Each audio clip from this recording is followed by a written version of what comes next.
Target এ plus, যাদের সামনের board এক্সামে টার্গেট আছে এ প্লাস পাওয়া, অর্থাৎ 90 থেকে 95% মার্কস পাওয়া, তাদের জন্য আজকে ভিডিওটা। অনেক সময় চলে গেছে, টেস্টের পরে অনেক সময় রয়েছে, অর্থাৎ 1 থেকে 1.5 মাস সময় আছে। এই সময়টার ভিতরে আমাকে অনেক কিছু পড়তে হবে, এবং টেস্টের আগে তো আমি সেরকম কিছু পড়িনি, যা হয়েছে হয়ে গেছে, কিন্তু এবার আমাকে এ প্লাস পেতে হবে। এই টার্গেট নিয়ে যারা রয়েছে, এটাই যাদের লক্ষ্য, তাদের জন্য এই ভিডিওটা পুরোপুরি। তাই তোমাকে অতি বিলম্ব না করে, সামনে আর যে কটা সময় আছে, আর 1 থেকে 1.5 মাস সময় আছে, এই সময়টাতে তোমাকে কাজে লাগিয়ে তোমাকে এ প্লাস নাম্বার নিয়ে আসতে হবে। কিভাবে? তার জন্য proper road map, proper planning আজকে দেবো। ফলো করলে এ প্লাস থেকে ডবল এ চলে আসবে, 90 থেকে 95% মার্কস আসবেই। চলো দেখি কি আছে। প্রথম হচ্ছে আমাকে সময়ের গুরুত্ব দিতে হবে, অর্থাৎ আর মাত্র 1 থেকে 1.5 মাস সময় আছে। তাই বললাম সময়ের গুরুত্ব কি, আমাকে এই সময় যদি প্রচুর পড়ি, বই লাইন বাই লাইন পড়ে যাই, শেষে আমার বিরক্তি ভাবে, পড়তে ভালো লাগবে না, বই রেখে দেবো, ঘুমাবো, ব্যাস, পরীক্ষা যা হচ্ছে হবে, যা হয় হবে। তাহলে আমার যে টার্গেটটা ছিল সে টার্গেটটা পূরণ হচ্ছে না। সো বেসিক্যালি আমাদেরকে একটা কাজ করতে হবে, সেটা হচ্ছে আমাদেরকে এই সময়তে পুরো বই না পড়ে smart work plus hard work করতে হবে। অর্থাৎ আমার যেহেতু সময় কম, তাই জন্য আমাকে হার্ড ওয়ার্ক করতে হবে। আর শুধু হার্ড ওয়ার্ক করলে হবে না, স্মার্ট ওয়ার্ক করতে হবে, যাতে করে আমি নাম্বারটা এ প্লাস পাই। হার্ড ওয়ার্ক করলে আমি এ প্লাস না পেতেও পারি, কিন্তু স্মার্ট ওয়ার্ক করলে এ প্লাস পাবোই পাবো। তাই জন্য আমাকে স্মার্ট ওয়ার্ক করতে হবে। কিভাবে করবো স্মার্ট ওয়ার্ক? অর্থাৎ আমাকে যতটা পড়া দরকার ততটা পড়বো, ফালতু যে জিনিসগুলো রয়েছে সেগুলো পড়বো না। অর্থাৎ আমার একটা বই ধরলাম, জীবন বিজ্ঞান ধরলাম, লাইফ সায়েন্স ধরলাম, ফিজিক্স ধরলাম, কেমিস্ট্রি ধরলাম, ইতিহাস ভূগোল দেখলাম, যে জায়গাগুলো থেকে প্রশ্ন কোনোদিন আসে না আর আসবেও না, সেই জায়গাগুলো পড়বো না। যেগুলো থেকে আমি জানি, যেগুলো থেকে কোশ্চেন প্রত্যেক বছর আসে এবং আসবে, এবছর আসবে, এই জায়গা থেকে 1 নম্বর থেকে 5 নম্বর কোশ্চেন আসবেই, সেই জায়গাগুলো পড়বো। সেই জায়গায় সেইভাবে পড়লো, অর্থাৎ স্মার্ট স্টাডি করবো। আমাকে স্মার্ট ওয়েতে পড়াশোনা করতে হবে, তবেই আমি এ প্লাস পাবো, এই সময়ের মধ্যে পড়াশোনা করেও। অনেকে বলে ভাইয়া এই সময় পড়াশোনা করবো, আমার এ প্লাস হবে না, কারণ আমি সাবজেক্টটা ফাঁকি দিয়েছি। বিশ্বাস করো, আমি নিজে শেষ, অর্থাৎ আমাদের করোনা টাইম চলেছিল, তারপরেই আমাদের এক্সাম হয়েছিল, অর্থাৎ আমি মাত্র 1 থেকে 1.5 মাস সময় পড়াশোনা করে মাধ্যমিকে ভালো মার্কস নিয়ে আসতে পেরেছিলাম, আলহামদুলিল্লাহ। বাট তোমাদেরকেও সেই জায়গা থেকে স্মার্ট ওয়ার্ক, স্মার্ট স্টাডি করতে হবে। কিভাবে করবে সেটা বললাম, যে এই যে জায়গাগুলো আমার দরকার সেই জায়গাগুলো পড়বো, বাকি জায়গা পড়বো না। অর্থাৎ যেগুলো ফালতু রয়েছে বই, বই অনেক ফালতু থাকে, যেগুলো থেকে কোশ্চেন আসে না, ফালতু রয়েছে বই, শুধু জানার জন্য। বাট আমার জানার দরকার নেই এখন, এখন আমাকে এ প্লাস দরকার। এ প্লাস সমাজের মুখ উজ্জ্বল হবে, বা আমার গর্ব হয়, নিজের একটা ভালো ফিলিংস পাবো যে হ্যাঁ এ প্লাস পেয়েছি। তাহলে সেই জন্য আমাকে শেখার দরকার নেই, এখন পড়তে হবে, কারণ শেখার সময় 4 বছর ছিল, পড়িনি, শিখিনি, তাহলে আমার শিখতে হবে না, এবার নাম্বার তুলতে হবে। তাই স্মার্ট স্টাডি করো। তাহলে স্মার্ট ওয়ার্ক, স্মার্ট স্টাডি গেল, বেশি পড়তে হবে। নেক্সট হচ্ছে টাইম ম্যানেজমেন্ট স্কিলটাকে ইনক্রিজ করতে হবে। আমার টাইম ম্যানেজমেন্ট স্কিল, সেটাকে আমাকে ইনক্রিজ করতে হবে। অর্থাৎ কি, ওই যে স্মার্ট ওয়ার্কটা কম টাইমের মধ্যে বেশি পড়তে হবে, তাহলে আমাকে কি করতে হবে, স্মার্ট ওয়ার্ক হবে, টাইমটাকে খেয়াল রাখতে হবে আমাকে। আমাকে প্রত্যেকটা সময়ের গুরুত্ব দিতে হবে এখানে, কারণ আর হাতে 1-1.5 মাস সময় আছে। যদি এই টাইমটাকে আমি ফালতু ব্যবহার করে দিই, যে আমার সময় আছে 1.5 মাস সময় আছে, মানে বিশাল অনেক সময় পড়বো, ব্যাস, এটা ভুল, এটা ভুল। কেন? কারণ তোমাকে মাত্র 1.5 মাস, মাত্র যোগ করো, 1.5 মাস আছে, তার আগে মাত্র মাত্র 1.5 মাস।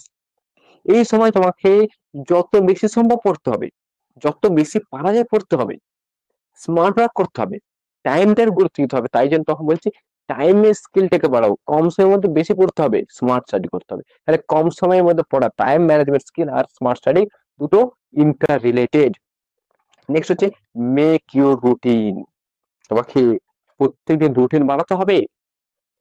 এতদিন তো বিনা রুটিনে চলে এসেছিলাম, স্কুলের রুটিন, স্কুল যাচ্ছিলাম, বাড়ি আসছিলাম, টিউশন যাচ্ছিলাম, বাড়ি আসছিলাম, ব্যাস এটাই চলছিল। এবার না, এবার তো তোমার স্কুল বন্ধ, এবার তো স্কুল বন্ধ, হয়তো টিউশন খোলা থাকছে, কিন্তু স্কুলটা বন্ধ। এবার কি করতে হবে, এখন তোকে স্টাডির রুটিন বানাতে হবে, পারফেক্ট রুটিন বানাতে হবে। কিভাবে বানাবে? সকালে ঘুম থেকে উঠবো, 7টা থেকে 9টা পর্যন্ত এটা পড়বো, 10টা থেকে 12টা পর্যন্ত এটা পড়বো, না না না না, এরকম করে রুটিন হয় না। 7টা থেকে 9টার মধ্যে থেকে তুমি 8টা বেজে যায়, তারপরে হবে না তো। তাহলে কি রুটিন করতে হবে, তোমাকে রুটিন বানাতে হবে যে আমার যে 7টা সাবজেক্ট হয়, প্রত্যেক দিন আমি 6টা সাবজেক্ট পড়ি, সাবজেক্ট রিপোর্ট আমার সেট যে কিছু বানাতে হবে, এই সময় এটা পড়বো এরকম কোনো রুটিন না মানে কি? আমি বলবো আমাকে সারাদিনের মধ্যে পড়বো, 24 ঘন্টার মধ্যে আমাকে এই সাবজেক্টটা পড়তে হবে, এই চ্যাপ্টারটা পড়তে হবে, আমাকে পড়তেই হবে। ব্যাস, কোনো কথা নাই, যে কোনো উপায়ে যে কোনো পদ্ধতিতে পড়তে হবে। এই সময় সমস্ত অনুষ্ঠান বাড়ি বাদ, বিবাহ বাড়ি বাদ, আত্মীয় থাকলে বাদ, কোনো সময় এই টাইমে অপচয় করা যাবে না, একটু সময় অপচয় করা যাবে না। ব্যাস, পরীক্ষা শেষে 3 মাস সময় পাবো, 2 মাস সময় পাবো, এনজয় করার জন্য করবো তখন। বাট এই টাইমটার গুরুত্ব তোমাকে দিতে হবে। তাই জন্য তোমাকে একটা রুটিন বানাতে হবে, প্রপার রুটিন, যে এই রুটিন আমরা পড়াশোনা করবো, তাহলে তুমি এ প্লাস পাবে। Test paper solution and PYQ কি করবে? সবচেয়ে ইম্পর্টেন্ট জায়গা হচ্ছে টেস্ট পরীক্ষা শেষ বিভিন্ন স্কুলের টেস্ট পেপারগুলো, টেস্ট কোশ্চেন গুলো তুমি পাবে, সেই জায়গা থেকেই মাধ্যমিকে 95% কোশ্চেন চলে আসে, দেখা গেছে যেগুলো। তাহলে সেই জায়গাগুলো তোমাকে কি করতে হবে?